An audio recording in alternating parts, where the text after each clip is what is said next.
Então, nessa ação penal 503, 65, 28, 23, depoimento do senhor Ricardo Ribeiro Pessoa. Eminente magistrado, nós vamos reiterar aquela arguição de contralida pelas razões que Vossa Excelência já conhece. Queríamos apenas que oportunamente fosse consignado. Nada, certo. Tá bem. Então, consigo, perfeito. Senhor Ricardo, o senhor foi rolado nesse processo como testemunha. Na condição de testemunha, o senhor tem um compromisso com a justiça em dizer a verdade e responder as perguntas que lhe forem feitas, certo? Certo. Eu vou advertir o senhor que na condição de testemunha, se o senhor mentir, o senhor responde a um processo criminal, certo? Sim, senhor. Em condições normais, senhor Ricardo, o senhor teria o direito de permanecer em silêncio caso fosse feita alguma pergunta ao senhor com caráter autoincriminatório que pudesse lhe prejudicar. Mas se foi informado ao juízo, e já se encontra nos autos, que o senhor fez um acordo de colaboração com a Procuradoria-Geral da República que foi homologado pelo Supremo Tribunal Federal. Por esse acordo, o senhor renunciou ao direito de permanecer em silêncio. Correto. E por esse acordo também o senhor se comprometeu a dizer apenas a verdade perante a justiça. Perfeitamente. É isso mesmo, o senhor pretende manter esse acordo? Pretendo, senhor. Como existem aspectos do seu depoimento que ainda estão sob sigilo no Supremo Tribunal Federal, essa inquirição do senhor vai se limitar a questões relativas aí à Odebrecht, que são os denunciados nesse processo. Tá? Não vai ser indagado ao senhor sobre questões relativas a pessoas com foro privilegiado. Certo? Se for necessário no futuro, após o levantamento desse sigilo, nós teremos que ouvi-lo novamente, porém. Certo? Perfeito. Então, feita essa advertência, eu passo às perguntas do Ministério Público. Boa tarde. Boa tarde. Senhor Ricardo, primeiro eu gostaria de saber qual foi a atividade do senhor entre os anos de 2004 e 2014. Eu era o principal executivo e o principal acionista da UTC Engenharia. Certo. Nessa condição de executivo e presidente da UTC, o senhor acompanhou a participação da UTC em contratações com a Petrobras? Sim, senhora. Certo. O senhor tem conhecimento, se recorda, da existência de reuniões entre o senhor e executivos de outras empreiteiras em relação para discutir a participação em licitações da Petrobras? Tenho, sim. O senhor sabe informar se essas reuniões, qual era o teor dessas reuniões, se era discutida a participação das empresas de modo a definir quem seria o vencedor de cada licitação? Para eu responder à senhora, eu precisaria talvez explicar o contexto e explicar a história como um todo. O senhor pode explicar, então, por favor. Talvez eu me alongue um pouco, se não tiver tem problema. Em 2005, 2006, o sistema da Petrobras, o sistema de contratação da Petrobras, vinha se alterando de maneira significativa. O que é que eu chamo de sistema de contratação? Saindo da contratação separada de materiais, compra de materiais, construção civil, montagem eletromecânica e interligações de maneira separada, passou a se formar um único contrato que depois o mercado e o mundo chamavam de EPC. Em 2006, algumas empresas cadastradas na Petrobras recebiam convites de maneira normal, enquanto o volume de negócios na Petrobras subia radicalmente, aumentava a demanda muito. Até o momento, em 2006, que um projeto na refinaria do Vale do Paraíba, chamado Revap, o Propeno da Revap, embora tivessem lá pelo menos mais de 10 convidados pelo sistema de cadastro da Petrobras, pelo Decreto-Lei 2.745, nenhuma proposta foi entregue. Isso motivou uma reclamação da Petrobras, através da Diretoria de Serviços e de Abastecimento.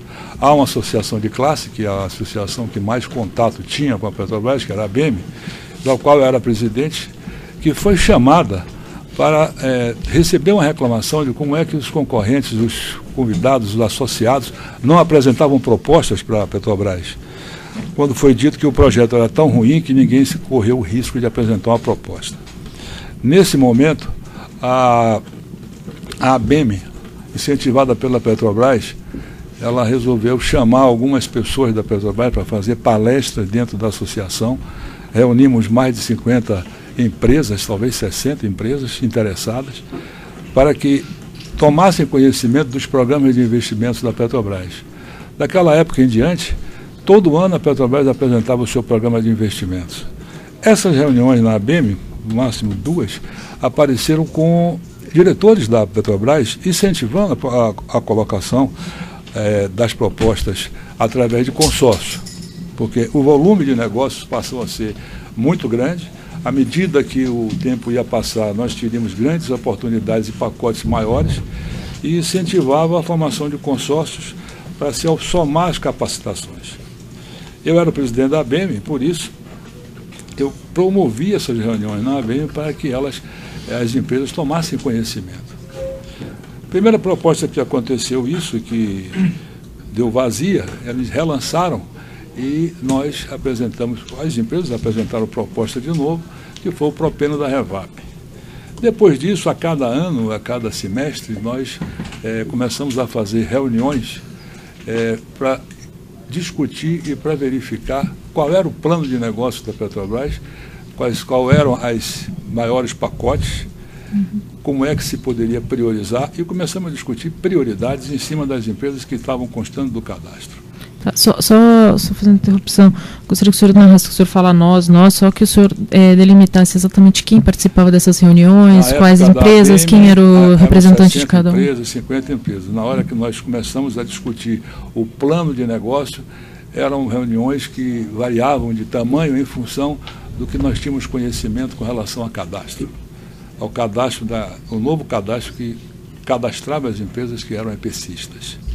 Então, muitas vezes apareciam 12, 10, eram 3 ou 4 reuniões por ano, onde se discutia o plano, a primeira reunião para se discutir o plano de negócio, qual a demanda, o segundo para discutir quem estava priorizando cada uma dessas oportunidades, e a terceira para discutir, cada consórcio discutia com os outros consórcios. Essa era o que acontecia normalmente.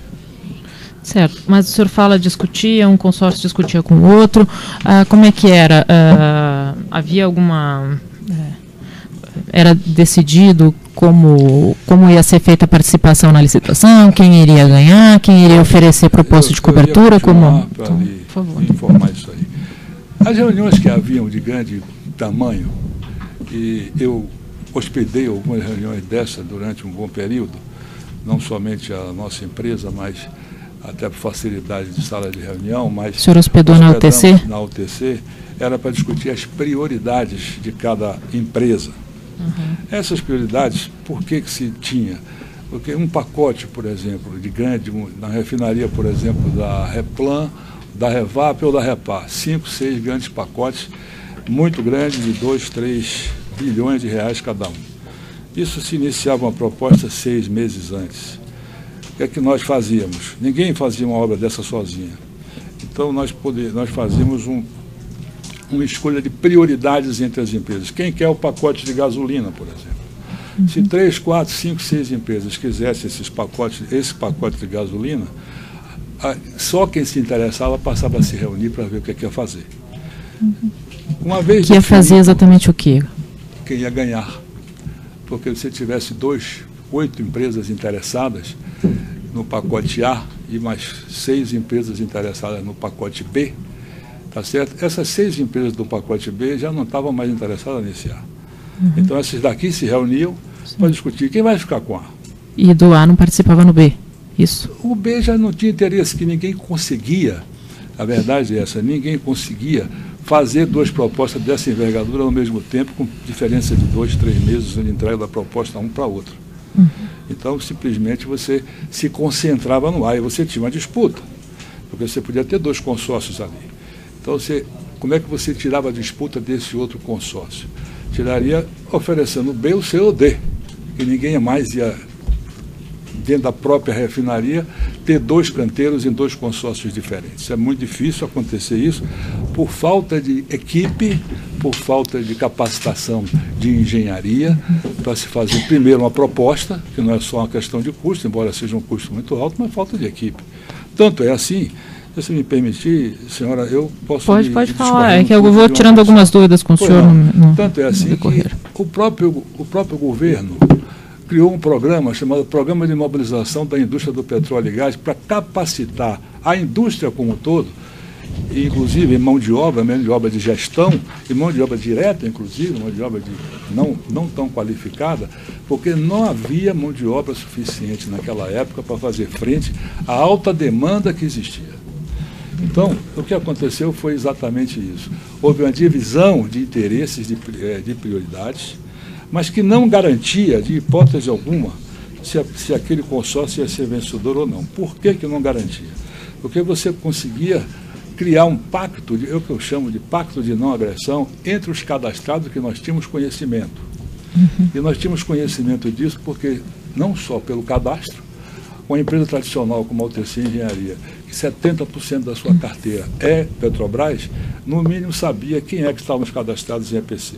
Então nós conseguimos saber pelos convidados quais convidados poderiam ser realmente convidados, mas não atingiríamos nunca os 100% do universo de convites. Tá, mas dentre essas pessoas... Então reduzia-se a concorrência, a competição, não a concorrência, porque você poderia ter um entrante, e que eu chamo às vezes, chamei de maneira até errada, de aventureiros chegando, que nós não tínhamos conhecimento. Mas dentro desse grupo que se reunia, que o senhor me explicou, era feito esse pacto de não agressão que o senhor mencionou, e dentro desse grupo era, digamos assim, era pactuado, era estabelecido que, se eu entendi direito, que cada um ganharia uma parcela que o senhor falou, A, B, C, D. Pacote A. Pacote A seria definido... Com três empresas num consórcio só. Uhum. O pacote B pode ter mais um outro com 3, 4 empresas num consórcio só. Certo. E isso entrava no pacto de não agressão? Isso sim. A senhora está perguntando se esse pessoal daqui não iria propor aqui. Geralmente... Não, estou perguntando se essa sistemática, que o senhor chamou de pacto de não agressão, garantiria que a decisão que foi tomada, o consórcio ganharia o bloco A, o outro consórcio o bloco B, enfim, se essa sistemática garantiria esse resultado. Não garante 100%. Porque dentro do grupo. Conhecimento de todo o universo de convidados. Sim, mas dentro do grupo da reunião. Dentro do grupo haveria, o pacto de não agressão garantiria que esse grupo, daquela refinaria, daqueles pacotes, sim. Mas para cada refinaria, para cada grupo de pacotes, o grupo poderia mudar. E mudou. A senhora tem a certeza que eu tenho conhecimento das reuniões da onde eu pedi prioridade, não tenho conhecimento de outras reuniões. O senhor se recorda de quantas reuniões o senhor participou? Muitas. Muitas quantas? 10, 20, 30, 40, 50? Mais de 20 reuniões.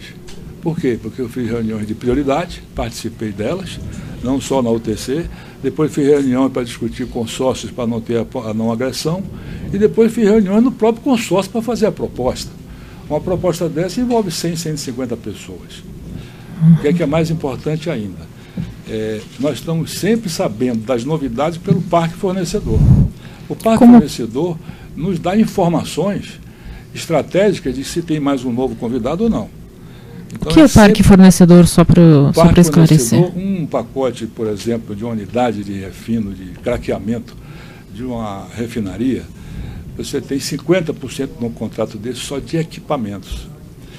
50% do valor do contrato, em média, 40%, 50%, é só equipamentos, de bombas, reatores, vasos, além da parte elétrica, que também é muito pesada, isso dá exatamente 50%. 30% é mão de obra, 5% a 10% é engenharia. É mais ou menos essa a divisão. Então, o parque fornecedor com quem você estava lidando, as suas equipes estavam pedindo preço de fornecimento, saberia quem estava pedindo preço do outro lado. Então, ele estava sempre completamente atento a quem é que estava concorrendo. Então, eu diria para a senhora que nós tínhamos a segurança de 70% a 80%. Porque surpresas, eu pessoalmente, na UTC, tive pelo menos 2 ou 3 grandes surpresas.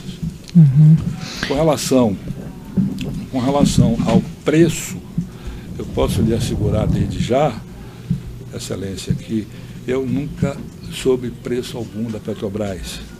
Nunca me foi dito preço algum, como também nunca dei nem recebi relação de convidados. Isso não teria razão para agora dizer que não.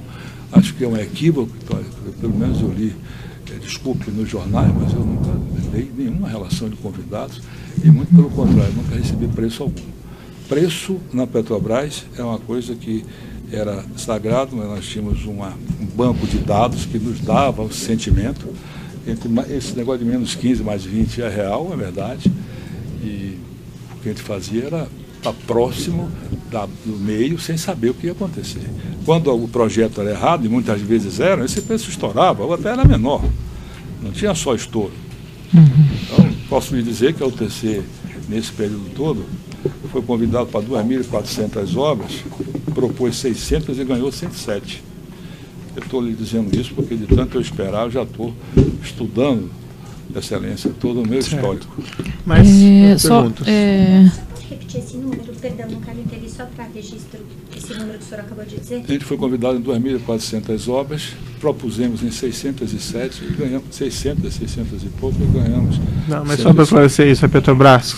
Sim, senhor. Só Petrobras, esse número? Petrobras. Tá. Petrobras. Tá. Eu queria saber do senhor também, com relação aos funcionários da Petrobras, o senhor se recorda de ter pago propina para os funcionários da Petrobras? Sim. Para quem? Eu paguei para o Pedro Barusco. E Renato Duque também? Renato Duque sempre me encaminhou para o senhor João Vacari. Eu nunca dei propina na mão do senhor Renato Duque, mas era sempre encaminhado o assunto para o senhor João Vacari. Como que era encaminhado o assunto? Na hora que ganhava um contrato, eu tinha que ser procurado por Barusco e por Vacari. E por Janene, que me procurou em primeiro lugar, depois Alberto Youssef. Tá. O senhor falou que tinha que ser procurado. Como que tinha que ser procurado? Como que era... Como o senhor sabia essa regra, digamos assim? Eu não sabia. Eu fui procurado no início e, independente de se ter pacto de não agressão ou ter qualquer arranjo entre empresas, você era procurado para pagar. Tanto é que tem contratos que não teve nenhum arranjo nem nada que nós tivemos que pagar. Você era no caso do abastecimento, era através do Janene, que o Paulo Roberto Costa já colocava o assunto na mão do Janene, e o Alberto Youssef, logo depois que o ex-deputado José Janene morreu, ele passou a ser o interlocutor mais imediato e direto. Antes ele só era o interlocutor auxiliar. Certo. Então, E no caso da diretoria de serviços, Pedro Barusco fazia o primeiro approach e depois o senhor João Vacari conversava conosco a pedido do diretor Duque. Certo.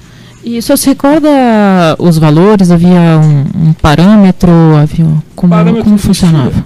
Existia, todo mundo já diz, era a referência inicial era para a diretoria de serviços 1%, para a diretoria de abastecimento 1%. Mas isso era só referência e caberia a negociação depois de cada um. Eu, por exemplo, sempre negociei o máximo que eu pude.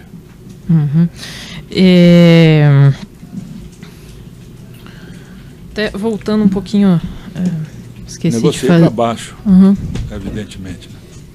Né? E até me fugiu uma questão, eu vou voltar um pouco na questão das reuniões, só para questionar o senhor. Nessas reuniões o senhor falou que havia esse pacto de não agressão, essa reunião entre as empreiteiras para decidir sobre a participação nas licitações. O senhor se recorda da participação da empresa Odebrecht? Sim. O senhor se recorda quem era a pessoa que ia para essas reuniões? A pessoa de relação comigo, com a UTC Engenharia, essa área industrial, era Márcio Faria.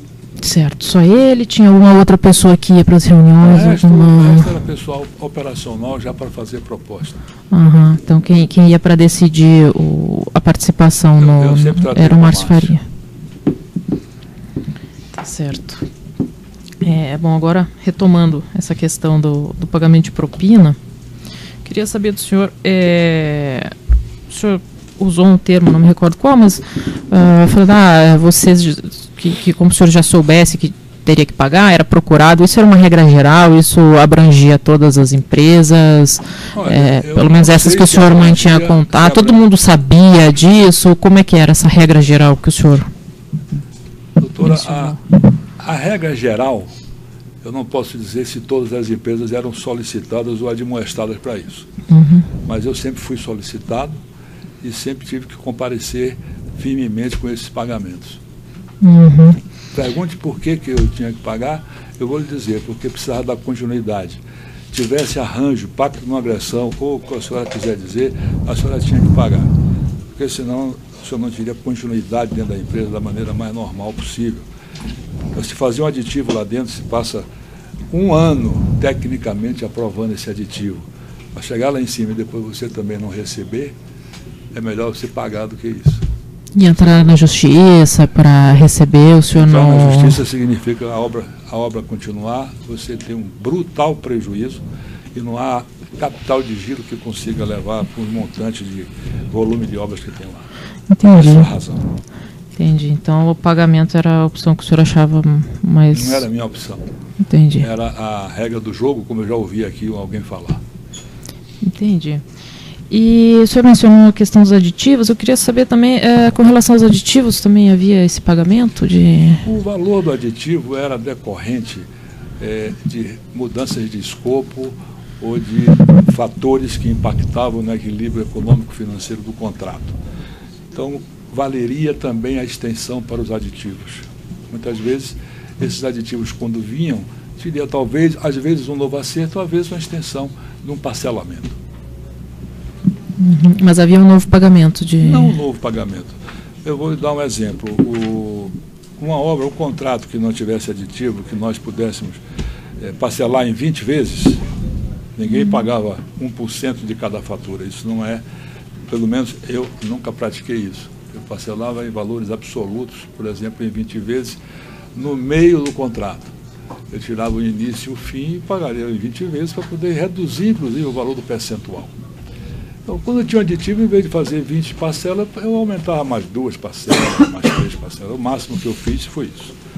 Como é que os outros faziam, eu não tenho a menor ideia, porque esse é um assunto que não se conversava, é um assunto que não se falava, e o fato de você estar tratando desse assunto não quer dizer que um outro concorrente seu, embora parceiro e aliado em um eventual consórcio, você não tem ideia do que está fazendo esse seu concorrente e às vezes parceiro no determinado momento.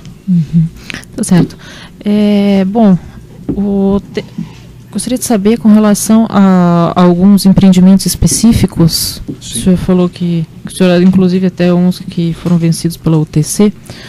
O senhor se recorda de pagamento de propina e desse acerto ter ocorrido com relação às obras do Comperge, as obras de Abreu e Lima e as obras da Repar? A refinaria Abreu e Lima, a UTC não participou de nenhum contrato, mesmo porque não pediu prioridade lá. Então, mas o senhor participou da reunião que decidiu Abreu e Lima? Eu apenas participei de uma reunião de a prioridade Abreu e Lima, a UTC não pediu. Certo. Então, o senhor se recorda quem pediu? Aconteceu muitas reuniões, eu não participei de nenhuma. Tá, e o senhor se recorda de ter havido essa reunião sobre Abreu e Lima? No primeiro ano que Abreu e Lima ia sair, pode ter havido uma reunião de prioridades. E nessas reuniões de prioridades, a Abreu e Lima que ia sair, disse, olha, eu não quero ir para Abreu e Lima. Então, dali em diante, eu deixei de tomar conhecimento de qualquer coisa que acontecesse com a Abreu e Lima. Até o momento onde nós resolvemos concorrer na Abreu e Lima, bem no final já dos pacotes, onde eu fiz um consórcio com a Engevix. Mas simplesmente não deu certo. Certo, mas houve essa reunião de prioridades. A reunião de prioridades, quando é que houve? Não, houve. Houve, sempre houve reunião. Sempre houve. Deixa eu dar qual é o universo que eu participei com relação a essas reuniões de prioridade. Eu divido isso em 3 grandes fases e pacotes. Os grandes pacotes de HDTs e unidades que são primárias para a petroquímica, que são os propenos, e os HDTs e as unidades de geração de energia nas refinarias, que são, na verdade, pacotes que eu chamo de ambientais. porque era necessário para se cumprir a lei que se reduzisse o teor de enxofre de 500 para 10 partículas por milhão. Mas só um pouquinho, senhor Ricardo, talvez perguntar as obras específicas. Não, é porque mas tem as obras que ele participou e as obras que ele não participou. Se me permite, são os pacotes ambientais, que são os HDTs da Replan, da Refap, da Revap, da Reduc e de Cubatão, e um HDT na refinaria Landulfo Alves, na Bahia. Depois os grandes pacotes do Comperj, e depois da Renest, e depois os grandes pacotes do Comperj. Quando eu falo grandes pacotes, é que eu tenho certeza. Na Renest eu não sei muito, mas na Comperj, que de 60 contratos que por acaso a Petrobras tenha lançado, ou tenha contratado dentro do Complexo Petroquímico do Rio de Janeiro, 8 ou 10 pacotes fizeram parte desse entendimento. O restante não. De 60 contratos. Esses pacotes que eu chamo de grandes pacotes, onde os grandes consórcios foram formados. Agora, só quer saber quais são as obras que nós fizemos entendimento de redução de concorrência e ganhamos, e as obras que nós ajudamos a não ganhar, quer dizer, fizemos uma proposta que não foi vencedora. Eu posso Pode falar, também. por favor. Para não errar,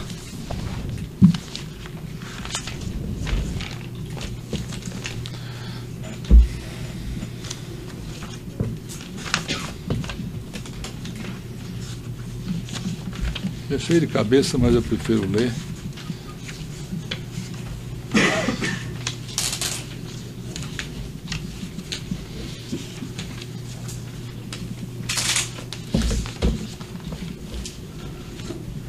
Obras ganhas. Unidade de propeno da Revap. Bom, só para deixar claro essas obras ganhas, então, que foi definida a prioridade para o TC, isso? Também. Porque algumas delas são consórcios. Prioridade para o consórcio. Para o consórcio, entre o consórcio estava o TC, é isso? Sim, senhor. Tá bom, só para deixar claro. Unidade de propeno da Revap, unidade de propeno da Replan, que é a refinaria de Paulínia, planta de gasolina da Repar, HDS da refinaria do Vale do Paraíba, unidade de HDT da refinaria Alberto Pasqualini e o Pipe Rec do Comperj. Aonde nós não ganhamos, mas também não fizemos esforço para ganhar, a unidade de destilação AVAC e atmosfera. Senhor Ricardo Pessoa, só para deixar claro, nesse caso o senhor está dizendo que foi apresentada a proposta pelo TC para cobertura? Sim, senhor. Isso? Sim, senhor. Tá, o esforço para não ganhar é isso que o senhor mencionou. Não é bem uma cobertura, mas pode ser entendido como sim. Na hora que eu digo não vou dar um preço abaixo de 2,5, se o concorrente sabe que eu vou dar acima de 2,5, ele está sabendo que eu não vou ganhar. Certo. Pode começar de novo? Unidade Então, de destilação atmosférica a vácuo do Comperj, a unidade de coqueamento retardado do Comperj, o HDT do Comperj, a unidade de coque retardado da Renest, a unidade de destilação atmosférica a vácuo da Renest e o HDS, que é hidrotratamento sulfúrico da refinaria de Paulínia.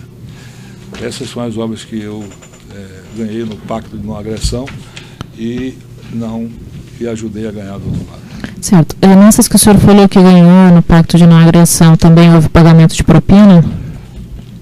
Nessa sistemática que o senhor mencionou anteriormente? Nós ganhamos? Sim. Acho que nós ganhamos sempre houve. E como é que era discutido o pagamento dessa propina com relação aos outros membros do consórcio, as outras empresas? O consórcio geralmente se reúne e, no caso, por exemplo, da Revap, posso dar um caso mais claro, da Repar, uma empresa fica encarregada de um dos consórcios por ela ter sido cobrada, e nós ficaríamos com a outra diretoria, porque estavam sendo cobrados por essa diretoria. Então, Sim. por exemplo, na Repar, nós ficamos encarregados de pagar a diretoria de abastecimento. E a Odebrecht ficou encarregada de resolver o problema da diretoria de serviços. Como um depois não falava com o outro, eu não tenho como afirmar se alguém pagou. Nós pagamos o que nós combinamos de pagar. Mas foi tratado isso entre, sim, principalmente, a UTC e a Odebrecht? Sim. Aqui, ó, objeto. E a OAS também. E a OAS também. Perfeito. Com relação ao consórcio TUC, da Comperj. O consórcio TUC da Comperj é uma história um pouco mais longa, mas Pode também contar. houve pagamento de propina. Nesse caso, nós ficamos encarregados de pagar a diretoria de serviços, o senhor João Vacari e ao Barusco. Nós fizemos esse pagamento, isso consta do meu termo de colaboração. A diretoria de abastecimento não ficou a nosso cargo e ficou a cargo do Márcio resolver o que fazer. Uhum. Essa negociação de pagamentos de propina, enfim, vou repetir, mas ela foi pactuada entre todos os participantes. Sim. Porque o custo era do consórcio. Uhum. E com relação ao consórcio PipeRec? Também, mas no caso do PipeRec, eu não sei lhe informar, mas na minha opinião não houve pagamento de propina, porque já estava fora do prazo e já não estava mais lá, nem o diretor, nem o Barusco, nem o diretor Duque. Eu acho que eles, quando a gente começou essa obra, eles já tinham saído, estavam saindo, coisa assim. Eu não me recordo, nem tenho controle, nenhum pagamento de propina no PipeRec. Se tiver, eu posso lhe informar. Uhum.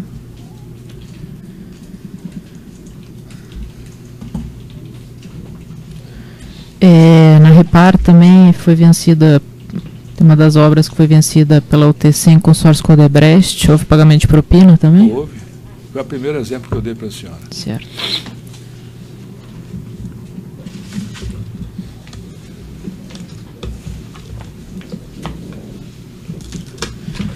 Tá certo, obrigada. Sem mais perguntas. O aceite de acusação tem perguntas? Perguntas, excelência. Os defesas querem que faça aquela linha de perguntas aqui. Alberto Sef tem perguntas? Defesa de Alexandrina Alencar tem perguntas? Tem uma observação. Microfone, por favor.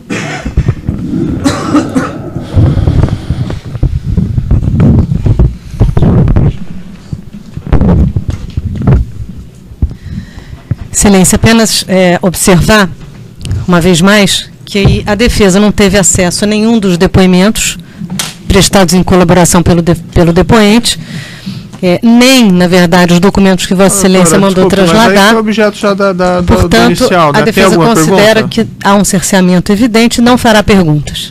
Tá bom. Eu peço que façam perguntas, essa questão já vai ser colocada no termo. Certo? Celso Araripe tem perguntas? César Rocha tem perguntas?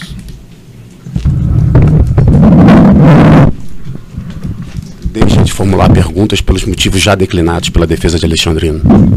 Ricardo Freitas tem perguntas? Tem perguntas. Marcelo Odebrecht tem perguntas? Perguntas com as objeções já feitas. Márcio Faria tem perguntas? Defesa de Paulo... Em razão da impugnação feita no início dessa audiência, a defesa de Márcio Faria deixa de apresentar perguntas, Excelência. Defesa de Paulo Costa tem perguntas? Sem perguntas. Paulo Bogosian tem perguntas? Sem perguntas. Pedro Barusco tem perguntas? Sem perguntas. Renato Duque tem perguntas? Eu tenho, Excelência. Podem ceder a um lugar na mesa, por gentileza? Não tira o microfone do... Não tira o microfone.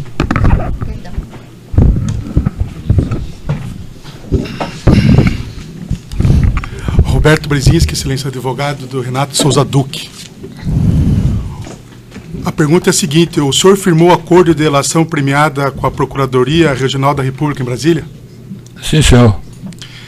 A denúncia nesses autos aqui versa sobre diversos contratos, tais como Repar, Compar, Comperj, PIC, PAC e TUC. O senhor tratou desses assuntos específicos dessa denúncia na delação premiada que o senhor fez perante a Procuradoria Regional da República em Brasília? Sim, senhor. Dentre outros, esses também. O senhor pode declinar resumidamente, objetivamente, o que o senhor disse sobre tais contratos? Se foi mais ou menos o que o senhor disse aqui, ou exatamente o que o senhor disse aqui? O contexto foi exatamente esse. Naquela oportunidade, o senhor se referiu a políticos, deputados, senadores, governadores? Sim, senhor. O senhor pode declinar o nome dessas pessoas? Não, doutor, aí eu não vou permitir essa parte, porque, como eu disse no começo do processo, isso é competência do Supremo, não é objeto dessa ação específica. Então, o senhor não pode declinar, senhor? Não, doutor, é uma questão de ordem colocada pelo juízo aqui. Não sei se não. o doutor entendeu o que eu coloquei no começo, isso, que não ia ser indagado sobre esses temas. Tá bom, excelência. Muito Tá obrigado. Eram esses. Rogério Araújo, tem perguntas? Excelência, em razão do que já constou nas defesas que me antecederam, deixo também de fazer perguntas. Certo. Uns esclarecimentos do juízo aqui, muito rapidamente. O senhor mencionou essas obras em que teria havido pagamento de vantagem indevida, de propina aos diretores. Por exemplo, consórcio Compar, obras do ISBL, da carteira de gasolina, HDT, da carteira de coque. Essa é uma das obras que o senhor falou que houve prioridade para o TC e para o consórcio, isso? Consórcio Compar, sim, senhor. E o senhor mencionou também, respondendo aqui ao Ministério Público, que teria havido pagamento de propinas em cima desse contrato. O senhor tratou esse assunto de propinas com algum executivo da Odebrecht nesse contrato? Com o Márcio Faria. Com nenhum outro? Não. O senhor mencionou também o consórcio PARP-REC. Esse foi uma obra definida, houve definição de prioridade para o TC e para o consórcio para essa obra? Foi a última que houve prioridade. Qual foi o período aproximadamente de duração dessas definições de prioridade entre as empreiteiras? De 2006 a 2012, 2011. Esse do PipeRap que o senhor já respondeu, o senhor não se recorda se houve pagamento de valores? Pelo que o senhor disse, o senhor não teria havido, pelo que o senhor se recorda. Exatamente. Depois esse outro último aqui, o consórcio TUC, que foi também indagado, o consórcio TUC Construções. Houve definição de prioridade para a UTC e para o consórcio, para esse contrato? Não, porque esse consórcio TUC, o escopo do contrato são as utilidades do Comperj. Uhum. E essas utilidades, o projeto foi feito primeiro por um consórcio, que é a TOI, Odebrecht e UTC, e era uma parceria público-privada, um outsourcing. E nós fizemos um investimento e um trabalho durante 4 anos. Então, pelo fato de nós termos feito o projeto e nós íamos fazer o investimento, e depois íamos cobrar pelos serviços de utilidades, não tinha concorrência. Porque isso foi uma contratação direta, né? Foi feita uma contratação direta depois de um parecer do jurídico da Petrobras, porque nós não poderíamos concorrer eventualmente, porque éramos os executores do próprio projeto. Tá. Nesse contrato, houve pagamento de propina? Houve propina. Eu até já informei aí. Sim, o senhor mencionou, né? O senhor conversou para esse contrato com algum executivo da Odebrecht sobre propinas? Minhas tratativas com relação a esse tipo de assunto e das decisões tanto de gestão como empresariais eram com o Márcio Faria. O Márcio Faria tratava esse assunto com o senhor com autonomia ou ele se reportava a alguém superior? Sempre teve autonomia. Alguma vez ele mencionou que ele tinha necessidade de tratar com mais alguém esses assuntos? Não. O senhor Marcelo Baia Odebrecht, o senhor conhece? Conheço. Chegou a conversar com ele sobre esses assuntos? Não, só tive com o Marcelo 2 vezes, nesse período todo. E chegou a tratar com ele algum desses assuntos? Não, absolutamente. O senhor mencionou dos motivos do pagamento, né? Que o senhor... alguma dessas solicitações de pagamento de propina, o senhor chegou a recusar a efetuar o pagamento? Não me recordo de ter recusado nenhuma. Talvez diminuído. Na negociação? Na negociação, sim, sempre diminuir. Mas recusado 100% não, senhor. O senhor mencionou que era importante para a continuidade do empreendimento, se é isso que eu bem entendi.